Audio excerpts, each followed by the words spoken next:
since my last video, we've passed 1,000 subscribers, which is bananas.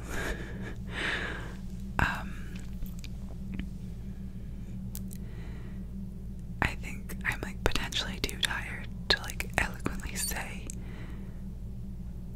the level of gratitude and excitement and like what that I feel.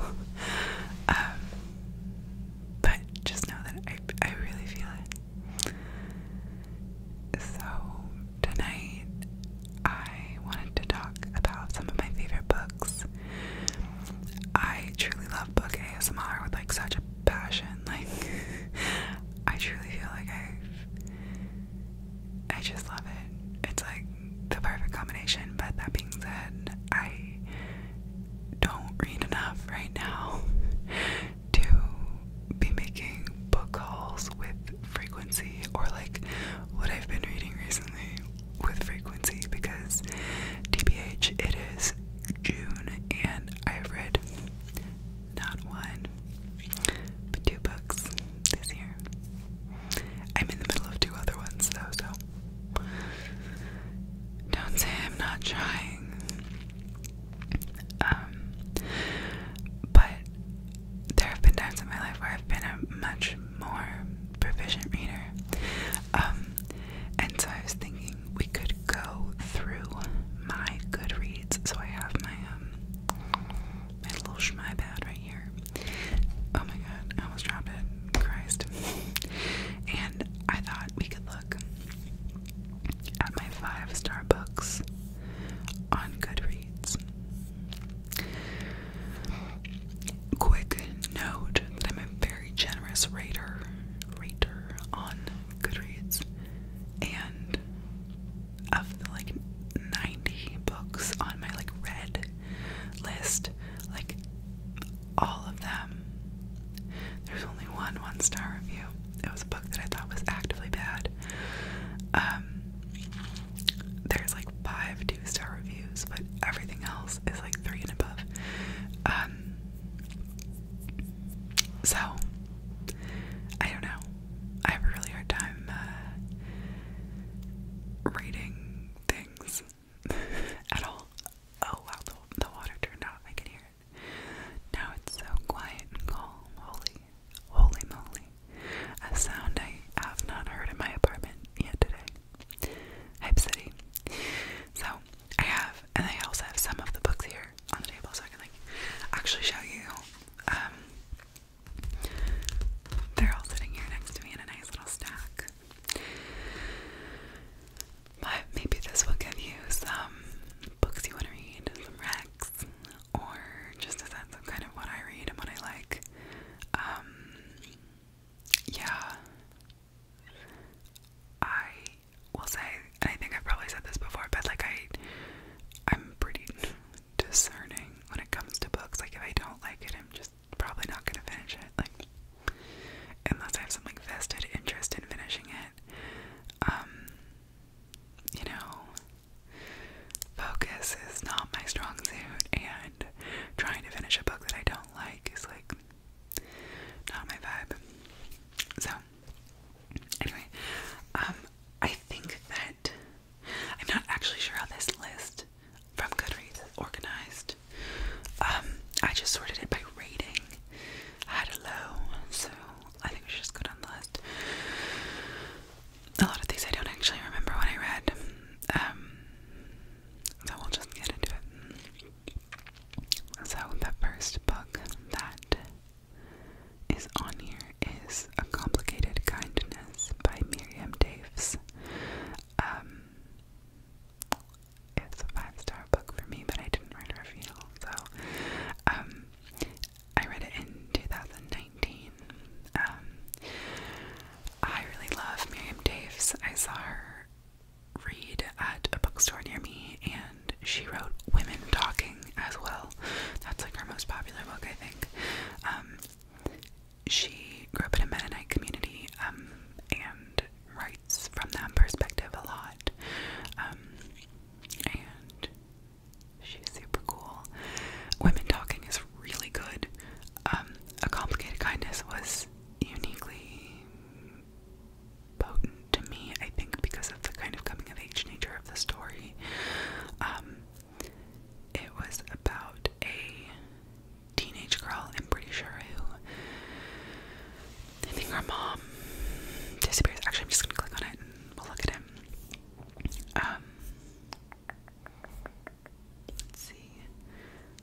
obviously I read it a while ago, but I just really the coming of age story was really potent to me, because my mother was pretty absent through a lot of my teenage years, and it just felt really, really close to home for me. So, and I love the way that Miriam Davis writes. It's like, she has this really like dark and funny and real style of writing. So that is my first 5-star book. The second 5-star book I read when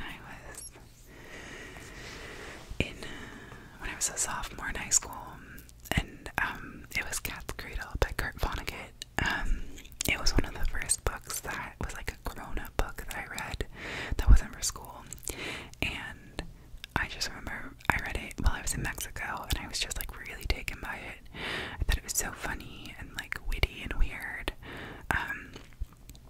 So it was a favorite for a long time. But I can't like remember very much about it, but it is a 5-star book for me for sure. It's so interesting too, because with books I read like when I was a sophomore in high school, like I don't know that I would still categorize them as 5-star books, but they for sure are in my memory. Another book that I read when I was probably a freshman or sophomore in high school is Valencia by Michelle T, which is a memoir about, I think it's a memoir about her experience as a queer person in San Francisco, I think in like the late 80s and early 90s. But it's just like an incredible story of love and belonging and growing up, and like that makes it sound a lot like hokkier than it is. It's like pretty gritty. It's a pretty gritty memoir. I now like can't really believe that I read that when I was 14. I think it was kind of a lot. Like I was contemplating giving it to my sister because she's 14. But I was like, I don't want her to read that, even though I read it when I was 14. So yeah, it has a lot to do with, yeah, just being gay. A really good one. Michelle T also wrote one of my favorite darrow books. It's called Modern Darrow. And I just love Michelle T's writing also. I think that's like the peak of it. I am also like a discerning reader, in that like I'm a hoe for good writing. Like if it's not good writing, like snip snip.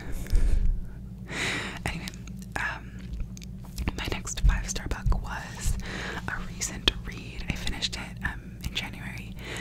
The Song of Achilles. Fuck me up, honestly. The only review I wrote of it was, when I stop crying, I'll review this book. I think it totally lives up to the hype. Madeline Miller's storytelling and craft is just incredible. She's so talented and knowledgeable, and I don't want to say more about it because I don't want to like spoil it or anything, but it is quite the novel. Let me tell you. Okay, this is potentially one of the noisier nights ever in my apartment. So, the book is Daring Greatly by Brené Brown. How the Courage to Be Vulnerable Transforms the Way We Live, Love, Parent, and Lead. So Brené Brown is a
you're like ready to heal, you know.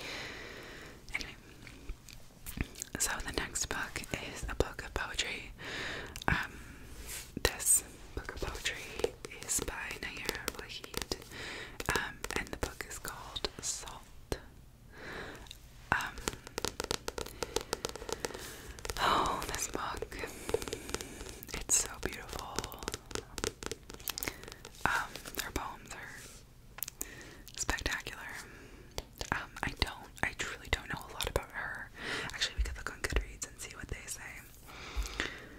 Oh, it doesn't say anything about her. Oh wait, I'm going to her author profile. I've actually never done this before, so there's nothing about, oh my gosh, what? That's bonkers. She's such an amazing poet.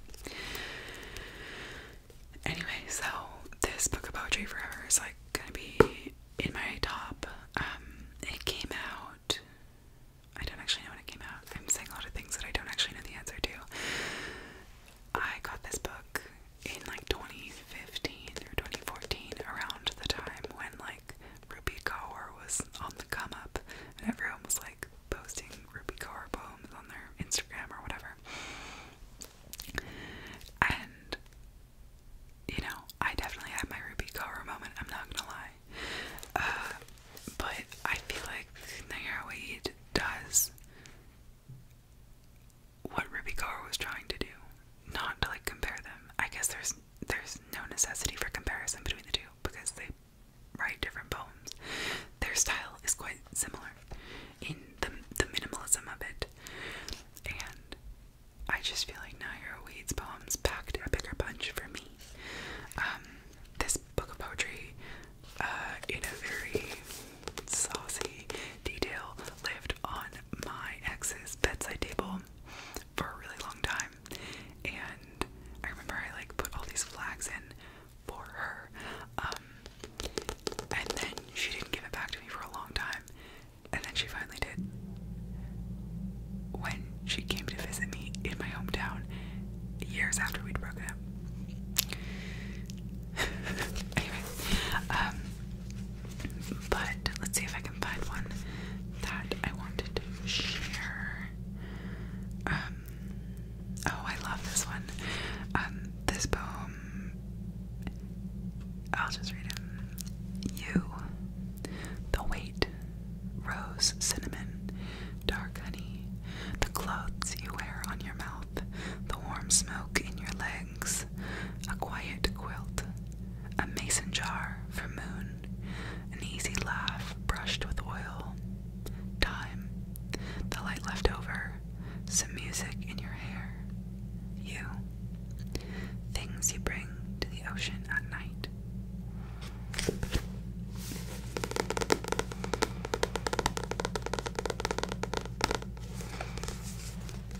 She's also written a book of poems called Nejma, I believe.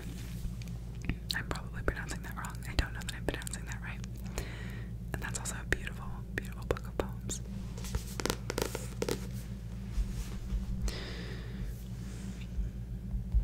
I keep getting locked out of my iPad and then can't read. Say lovey. The next 5-star book is A Gentleman in Moscow by Amor Towles. I read it in 2020 over the holiday and the winter.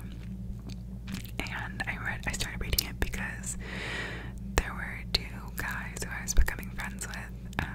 They were new friends of mine at the time, and we all went away to a cabin together, them and me and a couple of their friends. And while we were away at that cabin, they were both reading this book for a book club. And I'm the kind of person who, like, food is always better off of someone else's plate. Like, even if we have the same thing, like, it's just always better off of someone else's plate. And I feel like that was the kind of experience I had with this book because we were in this beautiful cabin in the woods, in the mountains, in the snow, and like sat by the fire and did a lot of reading. And there was one day where they were all out like doing something and I stayed back at the house for some reason. And they had left their books on the table and I picked it up and started reading it. And maybe this is a little bit invasive,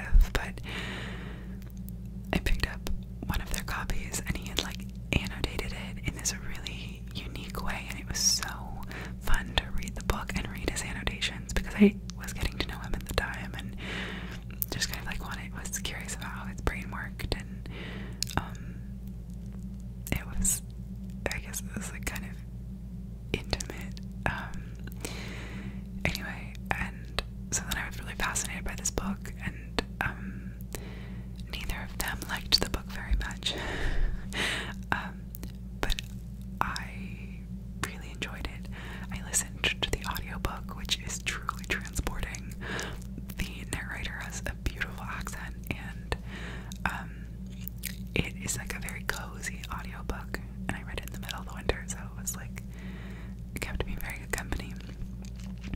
So, let's see, what did I write? I wrote, this book was delightful, and I'm not really sure why I haven't been able to write a review for it. Maybe because I don't want it to be over. The storytelling is masterful, rekindling my love for Tchaikovsky and carrying me through the depths of winter like I was sitting by a fire in a high-backed chair with Count Alexander Ilyich Rostov. A friend described the writing in this book like chocolate, and I agree. This book is decadent, and one I am already looking back nostalgically on. Alright, girl, go off. So this book is about Count Alexander Ilyich Rostov, and I don't know a lot about like Russian history, but he does something against the government in Russia, like in the 1930s, 40s,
minuscule ant trails to sprawling interconnected networks.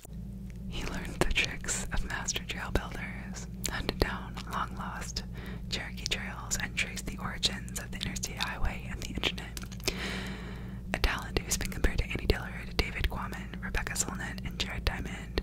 Moore interweaves his adventures with findings from science, history, and philosophy, exploring how trails help us to understand our world. I really loved every part of this, the historical, the scientific, the philosophical. Honestly, I might reread it this summer. It's just like such a good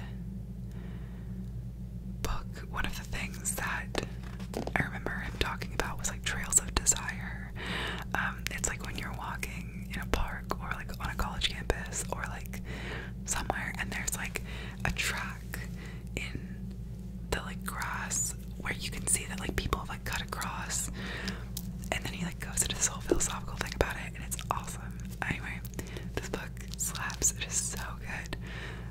It's like a real nerdy book for me, but like A+ in my opinion. If you're a little nerdy like me, get into it. Also, it's just gorgeous. I'm thinking this video might have to be 2 parts. First of all, because like the water heater is running so much tonight, and I don't know why. It's driving me up the fucking wall. And also, I have like 10 more books to